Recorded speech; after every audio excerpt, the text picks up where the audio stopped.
This is a 2013 Porsche Panamera, 140,000 miles, and I have to destroy it. I bought this 2013 Porsche Panamera at auction, 140,000 miles. As you can see, it looks basically brand new. Why do I have to destroy it? Because the repairs are way more than what the car is worth. I purchased this car for $11,000, and the repair bill is somewhere around 30 grand to get this thing back on the road, functioning properly. Let's get into it a little. When I bought this car, the main problem was the red hybrid system fault. I thought, okay, maybe it's something that can be remedied. I actually did some cursory calculations with my code reader. I had a friend come over who was a retired mechanic. We tried to get into it a little bit. We didn't get anywhere. I had to bite the bullet, take it to my mechanic.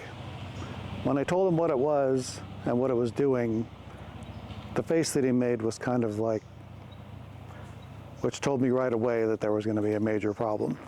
It actually was leaking oil at the internal combustion engine and actually running this hybrid system fault, which would, as you're driving, come up, lose all power. You'd have to stop, turn it back on, turn it off, turn it back on again in order to start working. It'd probably work for about 2 minutes before you'd have to do that to recycle the system. When I took it into him, he called me back about 3 days later and started telling me all the faults, and he was going to outline them on an invoice, and I said, don't bother.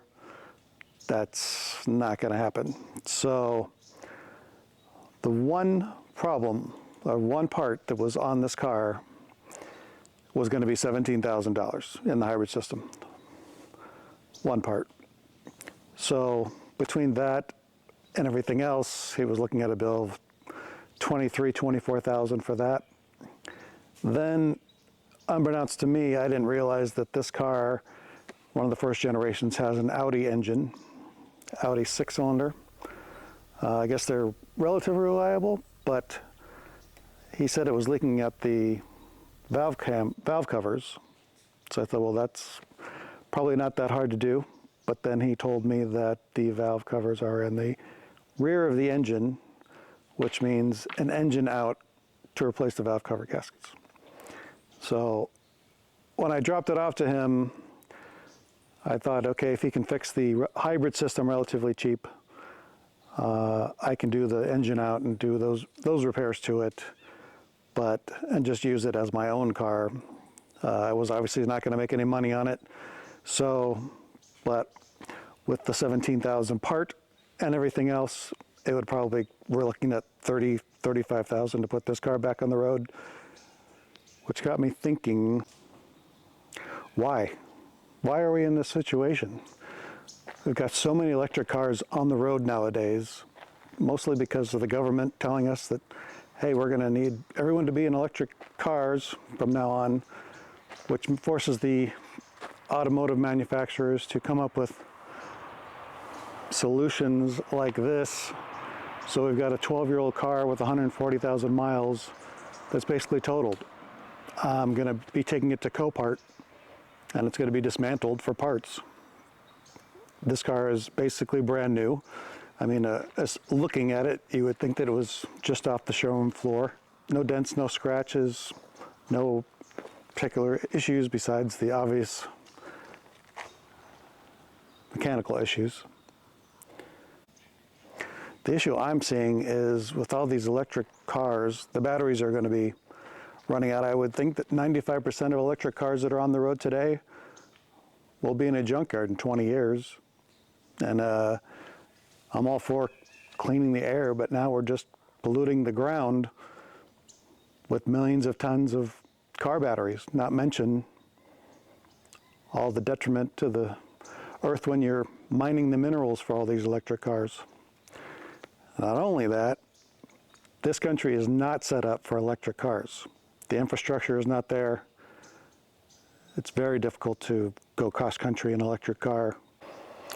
And in California, During the summer, when we have everyone using the air conditioning, the governor wants us to stop charging electric cars because the infrastructure does not handle that much usage if everyone has their electric car plugged in.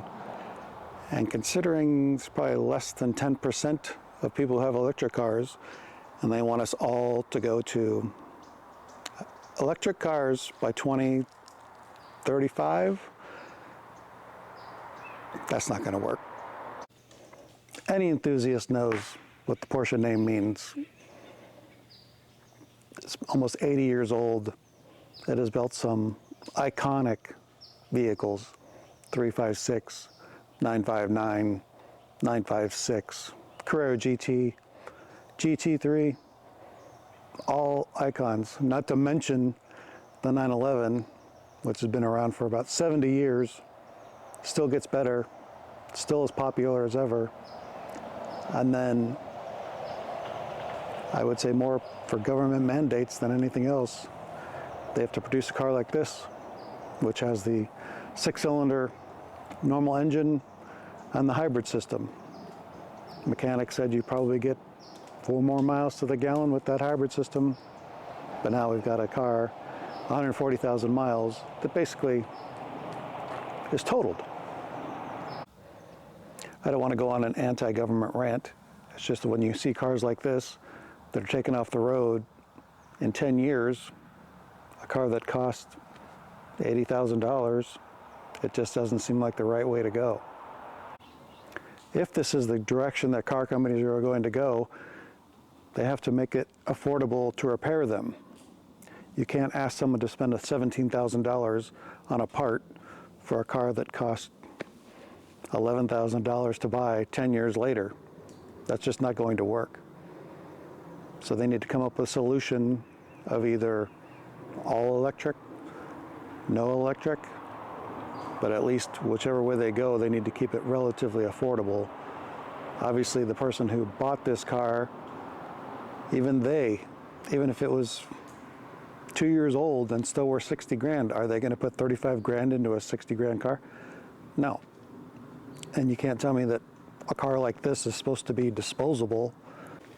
Let's take a look at this car and see why it needs to go to Copart, be completely dismantled because it has a mechanical issue, which really should not be a problem.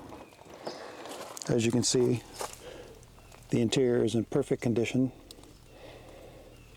Not a hole, not a scratch.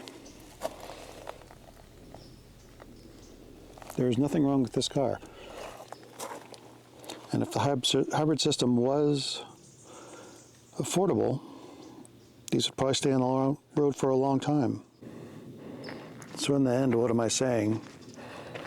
I'm saying that a car like this really doesn't need to go to the junkyard yet. Nothing physically wrong with the car besides the mechanical issues, which really should be at a much lower cost than anything else. Even if this was a 911 and it needed $30,000 worth of work, most people are not going to pay that. They're going to get a new one. And then those cars will go to the junkyard. I'm not really sure what the solution is, but this is definitely not it. This is my first video for the channel, so I always say I'm not ready.